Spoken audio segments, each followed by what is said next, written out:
금융당국의 최대 난제인 공적자금 회수. 1997년 외환위기 이후 부실 금융사 정리를 위해 투입한 공적자금은 168조 원이 넘습니다. 이 중 회수 금액은 약 113조 원 남짓. 20년간 68% 정도의 회수율인데요. 속도를 못 내고 있는 회수율에 원금 손실의 책임을 피하려는 관료주의가 발목을 잡았다는 비판이 적지 않습니다. 이에 정부는 공적자금 회수의 극대화에 총력을 기울이고 있지만 현재 회수 가능한 재원이 큰 폭으로 줄면서 금융당국의 늑장 대응이 아니냐는 지적까지 거세지고 있는데요. 국민의 혈세로 조성된 공적자금, 과연 회수 방안은 제대로 마련되고 있는 걸까요? 오늘 서정희의 경제펀치에서는 공적자금관리위원회의 박경서 위원장을 만나 공적자금 회수 실태와 그 전략에 대해 속 시원한 한방 날려봅니다.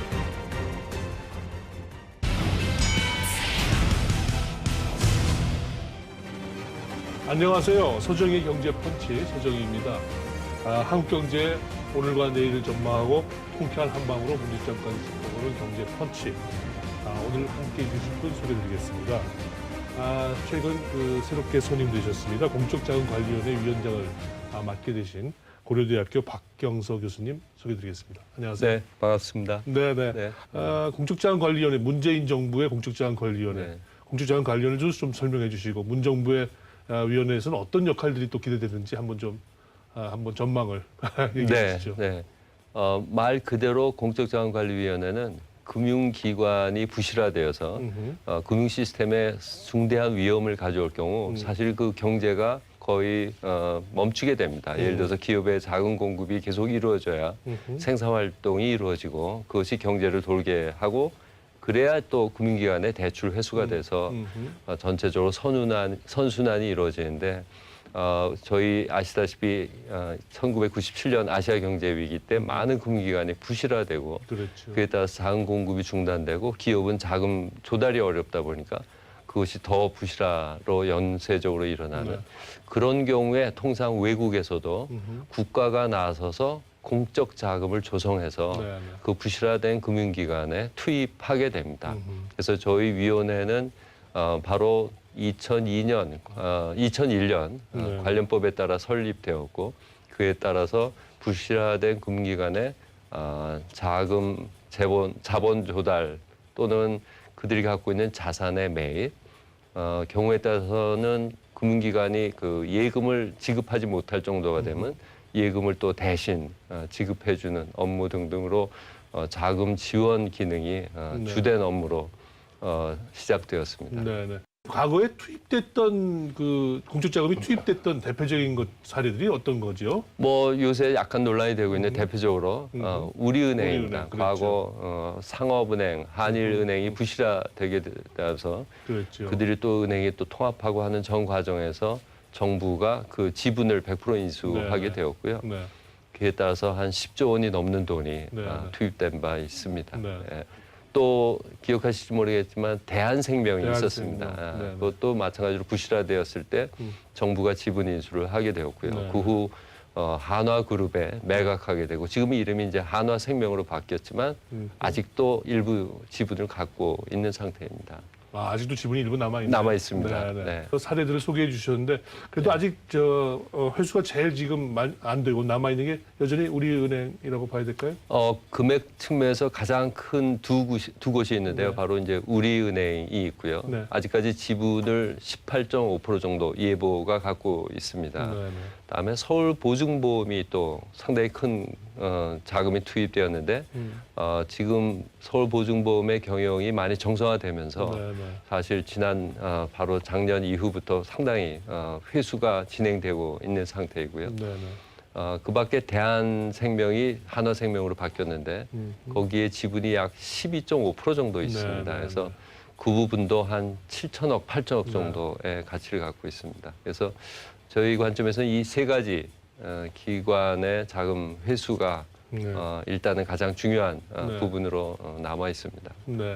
우리은행 사례를 좀 최근에 우리은행 논란이 좀 있으니까 그 얘기도 좀 여쭤보고 싶습니다만 일단 전체적인 회수율이라고 그럴까요? 그것과 우리은행 사례도 한번 이렇게 곁들여서 좀 더 설명을 해주시죠.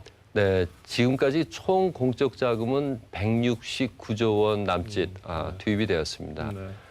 그 중에서 약 113조 원 정도가 회수되고 있고요. 네네.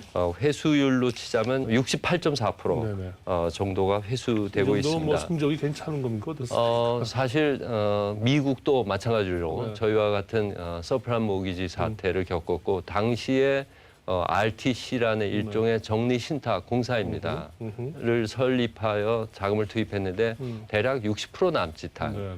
자금 회수율을 보이고 있고요. 일본도 마찬가지로 그 버블 경제가 침몰하면서 상당한 공적 자금을 그 일본의 예금보험공사를 통해서 투입한 바 있습니다. 일본의 경우도 60% 남짓 네네. 회수하고 있습니다. 그래서 저희의 68% 회수율은 뭐 낮은 편은 아닌데 네네. 한 가지 이 해석에 조심해야 될 게 예를 들어서 아까 말씀드렸던 예금을 대지급한 부분 이런 거는 한 푼도 회수가 안 되는 부분입니다. 그래서 공적 자금이 흔히 지분 인수나 자산 인수로 투입이 됐을 때는 그 자산이나 지분을 팔므로써 회수가 가능한데요.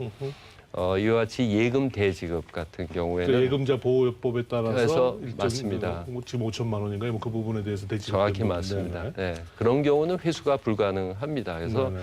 공적 자금의 회수율을 굳이 따지게 되면 어찌 보면 굉장히 좀 왜곡된 판단이나 의사결정을 네. 또 내리게 될 수도 있고 만약 그것을 너무 회수율이 낮다고 책임을 막 물게 되면 그러면 굳이 공적 자금을 과연 투입을 해야 되나 하는 공자위라든가 또는 관련 부처에서의 그런 조심스러운 그런 유인을 만들게 됩니다. 그래서 회수율은 굉장히 중요하지만 네.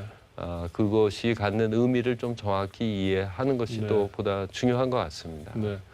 아직 마무리가 되지는 않았고 앞으로 어떻게 보면 뭐 상당히 중요한 여정이 남아 있습니다만 우리은행의 경우 네, 상당히 중요한 그 발을 지난해 뗐어요. 맞습니다. 네, 그래서 지분을 오랜만에 이렇게 팔아서 네. 민영화의 길로 성큼 다가섰는데 맞습니다. 최근 우리은행 사태를 보니까 조금 걱정이 좀 앞섭니다. 앞으로 어떻게 공적자금관리위원회는 좀 이 사태를 보고 또 이렇게 전망을 하고 계십니까? 말씀하신 대로 우리은행은 저희 공자위 입장에서 가장 큰 해결 과제의 하나였고 오랜 노력 끝에 작년에 상당한 지분을 과점주주들에게 매각함으로써 소위 민영화의 중요한 첫발을 가져가게 됐습니다. 또 기억하시겠지만 그 과점주주들이 추천한 사회이사들 5명이 우리은행의 이사회의 주요 멤버를 구성하고 있습니다. 그리고 그들로 구성된 소위 행장 추천위원회가 네, 네. 기존 행장의 연임을 결정을 하게 되었고 그에 따라서 상당히 민영화된 네. 모습을 보여줬고 예를 들면 예금보험공사는 아직까지도 네. 18.5%를 갖고 있는 대주주, 일대 네. 대주주입니다. 네. 하지만 민영화, 경영 자율화의 그런 의지를 보여주기 위해서 네. 당시 행장 선임 추천위원회에 네, 일부러 참여를 하지 네. 않는 결단을 보이기도 했고요. 네. 또 원래 대주주로서 우리은행과 MOU를 체결합니다. 그래서 과거에는 3개월마다 그리고 그것이 논란이 되니까 뭐 1년 정도마다 성과를 평가하고 그에 따라서 임원의 뭐 보너스 같은 걸 결정하는 등등의 역할을 했는데 그러한 MOU조차도 해지를 했습니다. 네, 네. 그거는 굉장히 중요한 결단이고요. 어찌 보면 정부 또는 공공부문에서 일하는 분들이 가장 두려워하는 게 그 책임을 다하지 못했다. 네, 네. 예를 들어서 대주주로서 관리 책임이 있는데 네. 그런 MOU 해지 자체를 결정하는 것 자체가 10년 이상이 걸린 아주 그러니까요. 큰 노력의 네. 결과였습니다. 네, 네. 그럼으로써 말씀하신 대로 어찌 보면 경영 자율화에 중요한 한 걸음을 내디뎠는데 근데 그 성과를 네. 또 토대로 그 지금 현 행장이 연임이 됐단 말입니다. 맞습니다. 근데 그 네. 행장이 이제 뭐 그만하게 된 것 같은데요. 네, 안타까운 그럼 뭐 일이 발생했습니다. 어떻게 봐야 됩니까? 자기가 공적으로 내세운 그 부분이 무너지는 겁니까? 어떻게 되는 겁니까? 그리고 또 우리은행의 민영화 절차에도 어느 정도 좀 영향을 미친다고 봐야 되나요? 항상 내부에 어떤 문제는 있을 수 있습니다. 뭐 그것은 우리가 잘 아시는 재벌 기업이든 아니면 민영화된 기업이든 다 마찬가지죠. 하지만 그런 기업의 경영 특히 그 중에서도 가장 지배구조의 정점에 있는 CEO의 선임과 같은 문제는 그야말로 기업의 경쟁력 또는 가치를 극대화할 수 있는 관점에서 이루어지는 게 맞다고 보는 게 저희 개인적인 그리고 또 공자위원이 되면서 앞으로 가져야 될 관점이라고 생각을 하고요. 그런 점에서 이번 논란이 되고 있는 후임 행장의 선임 절차도 가능하면 투명하게 그리고 보다 외부 간섭 없이 진행이 됐으면 좋겠다는 게 저희 생각입니다. 모든 분들이 그렇게 기대를 하고 하실 텐데 좀 이제 염려스러운 건 아까 말씀 주신 내용 중에 사실 그 기관이라는 곳이 이제 예금보험공사 외부가 이제 여러 가지 지침도 이제 걷어들이고 그 사회이사 투표할 때도 빠지고 나름대로 이제 민영화의 어떤 모습처럼 가고 있었단 말이죠. 근데 최근에 다시 이제 예금보험공사가 야 이거 뭐 우리은행 왜 이래 하면서 다시 약간 개입이 되는 부분들을 보면 이 민영화 절차 자체에 어떻게 보면 근본적인 변화가 오지 않을까 걱정들을 해요. 그런 우려가 시장에 있는 것은 분명한 것 같고요. 또 그러한 우려를 반영해서 우리은행 주가도 상당히 부정적으로 영향을 받고 있는 것 같습니다. 물론 제가 이해하기로 예보의 입장도 있습니다. 즉 대주주로서 아무런 역할을 안 했다라고 하기는 굉장히 곤란하고요. 이 부분에 관해서는 조만간 결정을 할 것으로 알고 있고 아마도 좋은 방향으로 결정이 될 것으로 기대를 하고 있습니다.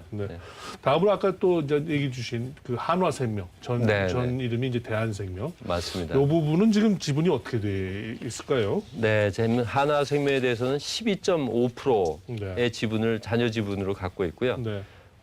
한화생명은 아시다시피 주식시장에 상장이 된 기업입니다. 따라서 저희가 지금 원래 우리은행 매각과 하나생명 매각이 가장 중요한 두 어젠다였는데 우리은행 사태가 좀 지연이 되면서 하나생명 매각을 저희가 가장 중요한 우선 1순위로 두고 있고요.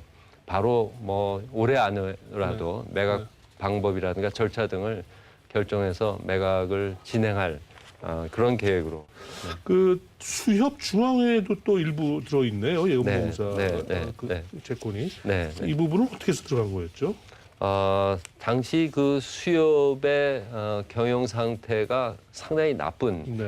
특히 이제 수협은 지금은 그 신용사업 부분과 그 사업 부분인 경제 부분이 분리되어 있지만 당시에는 그게 합쳐져 있었고 어찌 보면 그 두 부분이 합쳐 있음에 따라서 상당히 잘못된 신용 공급, 대출이 일어났고요.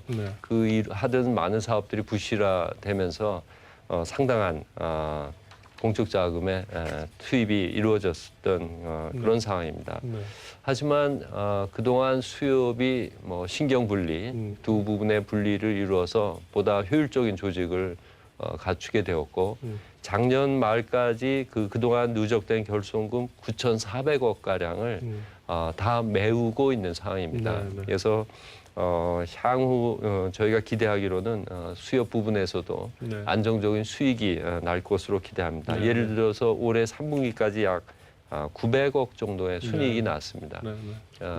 또한 수협에 대해서는 저희 공적자원관리위원회와 수협 간에 그 일종의 양해각서가 맺어져 있습니다. 그래서 2027년까지 투입된 자금을 다 갚지 못할 경우 수협이 채권을 발행해서 갚기로 한 그런 약정이 되어 있어서 아마 공적자금 회수에는 큰 문제는 없으리라고.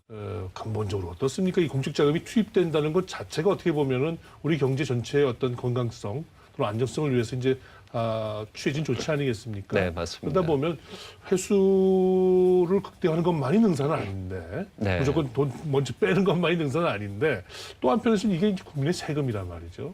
세금이다 보니까 아무래도 이게 조금이라도 지금 회수가 좀 덜 되고 있다 하는 부분에 대해서 국민적인 감정이 굉장히 안 좋아요. 압박이 있습니다. 또 이런 공적자금이 투입된 기관들이 어떻게 보면 그 경영 효율성이라는가요?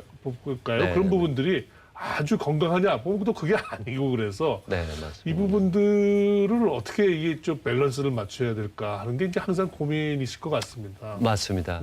잘 지적하신 대로 투입된 자금을 언제 어떠한 방법으로 회수하는가가 항상 저희가 결정해야 될 가장 중요한 이슈 중에 하나고 또 하나 말씀하신 대로 과연 이 기관이 정상적인 경영을 하고 있는지, 그 경영 효율성이 충분히 이루어지고 있는지 네. 등등에 대한 감시 기능도 네. 저희가 부수적으로 해야 될 일입니다. 네. 참고로 말씀드리자면 미국 같은 경우 네.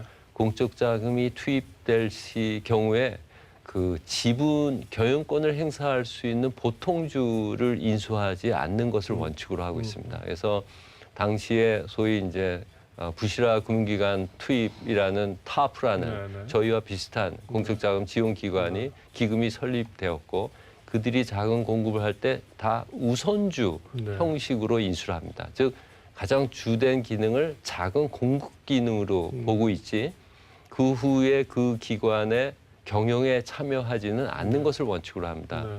저는 그래서 질문하신 부분에 대한 답을 정리하자면 결국 저희 공적자금관리위원회가 해야 될 일은 불안한 금융 시스템의 안정화를 위해서 신속하게 자금을 공급할지 여부를 결정하되 그 후에 자금 회수에서는 가능한 빨리 회수하는 것을 목표로 하는 것이 맞다. 이제 회수 극대화냐 아니면 어떤 그 본래 취지대로 이제 국자금이 좀 더 기능할 수 있도록 놔두느냐 하는 이 부분에서 네. 과거에는 좀 고민이 됐을 수도 있을 것 같아요. 주가도 좀 우리은행 주가도 좀 낮게 형성되고 그랬을 땐 네. 지금 어느 정도 좀 상향이 돼 있기 때문에 네, 지금은 이 딜레마에서 어느 정도 벗어나 있는 거 아닌가. 그렇다고 한다면 맞습니다. 말씀 주신 대로 문정부에서도 문재인 정부에서도 좀 적극적으로 좀 매각하고 민영화를 적극적으로 하는 것이 옳은 방향이라는 그 시장의 목소리가 있는데 네. 뭐 전적으로 동의하십니까? 동의하는 입장이고요. 네. 말씀하신 대로 사실 관련된 정부 부처와 관료들 입장에서는 항상 책임 문제가 있습니다. 말이죠. 예. 왜 부실화된 기업에 투자를 했느냐부터 시작해서 왜 그러한 적은 돈 가격으로 매각을 했느냐 등등의 온갖 비난이 있다 보니까 항상 판단 기준이 원래 투입된 금액 이상으로 그 주가가 회복되었는가 등등이 중요한 기준입니다. 근데 시장에 주가가 형성돼 있을 때 그 주가가 앞으로 더 오를 것을 기다리면서 그때로 이 매각을 지연하는 것은 저는 적절치 않다. 정부 관료들은 아까 그런 이유를 명분으로 좀 갖고 있는 것을 은근히 또 즐긴 거 아니었을까요? 네, 뭐 그 부분에 대해서는 제가 딱 말씀드리기는 어렵습니다. 네. 마치 새 정부에서도 약간 그런 분위기가 혹시라도 그런다면 그걸 적극적으로 저지하고 그러니까 적극적인 민영화 매각 이쪽에 맞습니다. 나서주는 게 우리 새 정부의 공적자금관리위원회의 역할이 아닐까 제가 감히 말씀드려 보는데 저는 전적으로 동의하는 것이요. 왜 저희가 민간 위원 중심으로 위원회가 구성되었는가 하는 부분을 생각해 볼 필요가 있습니다. 네. 결국 공적자금의 투입은 여러 관련 공공 부문에서 일어납니다. 네. 뭐 예금보험공사나 또는 캠코 같은 자산관리공사 과거 그것을 관리하는 주체도 뭐 금융위원회라든가 기재부라든가 여러 정부 부처가 관련이 되거든요. 근데 그들이 사실 이 모든 일을 결정할 수도 있는데도 불구하고 공적자금관리법을 새로 만들어서 위원회가 민간위원 중심으로 구성이 되고 사실 저와 금융위원장이 공동위원장입니다. 네. 하지만 회의 전체는 민간위원장을 중심으로 민간위원 중심으로 진행이 되고 있습니다. 그래서 위원회의 절대 다수가 민간위원이고 그들의 표결에 의해서 네. 모든 안건이 이제 결의가 되고 있습니다. 국회에서까지 그것도 야당에까지 추천권을 준다는 것은 이러한 공적 자금의 투입과 회수의 전 과정을 가능한 한 투명하고 또 책임성 있게 객관적으로 진행하겠다는 것이 이 법의 설치 목적이고요. 그런 점에서 저희가 민간위원으로서 할 역할이 바로 그거라고 생각합니다. 네. 우리 박 위원장께서도 임기 동안에는 우리은행 민영화 마무리라든지 어떤 회수를 더 극대화하는 부분 이 부분에 이제 아무래도 초점을 맞추시게 될까요? 맞습니다. 사실 공적자금관리위원회 민간위원회 구성을 보면 경제, 금융, 회계, 법률 쪽 자문가들이 주축을 이루게 됩니다.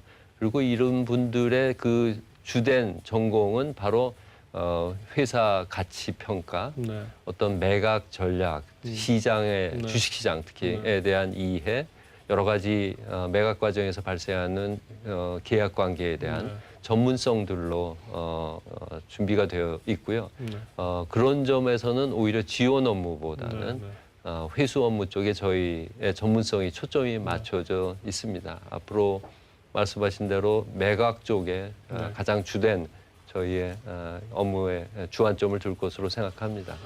그 공적 자금의 지원, 회수, 상환 네. 이걸 좀 더 포괄적으로 해석하면 네. 네. 현재 그 공적 자금이 투입된 그 기관에 네. 기본 경영 전반에 어떻게 보면은 부분적인 책임이 있다고 말할 수도 있는데 뭐 소액 주주나 또 네. 이해관계자 쪽에서는 네. 우리 공적자금관리위원회 상당히 이거 지금 요즘 왜 이렇습니까? 좀 네. 혼수 좀 두세요. 뭐 이런 얘기를 좀 듣지 않으세요? 사실 지난 며칠간 상당히 많은 전화와 뭐 많은 또 조언을 네, 네. 받고 있는데요. 네. 지금 우리 은행의 시가 총액이 약 11조, 12조 네. 원 사이를 왔다 갔다 하고 있는데 저희 갖고 있는 지분이 1조 8천억, 18조, 18%가 대략 한 2조 3천억 내외에 해당됩니다. 만약 주가가 10% 떨어지거나 10% 저희가 싸게 팔게 되면 2,300억의 손실이 발생합니다. 전 가끔 밤에 자다가도 우리의 판단에 따라서 이렇게 큰 금액의 네. 세금이 하늘로 날아갈 수도 있고 공중으로 날아갈 수도 있다는 생각을 하면 우리가 굉장히 중요한 의사결정을 하는 네. 위원회구나라는 그런 막중한 책임감을 느낄 수밖에 네. 없습니다. 만약에 아무튼 우리 은행이 이제 그 지난해 민영화의 중요한 첫발을 뗐는데 우리 박 위원장님 임기 동안에 좀 더 진전을 본다면 네. 다음에 어떤 절차들이 진행이 되는 건가요? 18.5%라는 지분은 저희가 시장에서 또 다른 블락세일 형태도 좋고 심지어는 분산 매각 형태로도 시간을 갖고 그 경우에는 네. 매각할 수 있는 그러한 지분이라고 생각합니다. 물론 여러 소액 주주들에게 분산 매각하는 방법은 상당한 시장 충격이 있을 수 있습니다. 따라서 우선적으로 저희가 선호하는 방법은 이제 블락세일 방법이고요. 마지막 작년에 매각 방식과 비슷하게 다수의 잠재적인 투자자들에게 저희가 일종의 초청장을 보내게 되고 그들이 저희와의 매각 협상 또는 실사 과정을 통해서 네. 적정한 가격이 판단된다고 생각하면 네. 입찰을 하게 되고 그러한 과점주주 형태의 매각이 일단 저희의 주요한 매각 대안 중에 하나입니다. 박 위원장께서 워낙 지배구조에 또 관심도 많고 이해도 깊으신 분이라서 특히 우리은행 문제에 관해서는 각별한 그 관심과 어떤 의지가 있을 것으로 감사합니다. 기대해 보겠습니다. 많이 도와주십시오. 오늘 말씀 네. 여기서 그만하겠습니다. 감사합니다. 네, 감사합니다.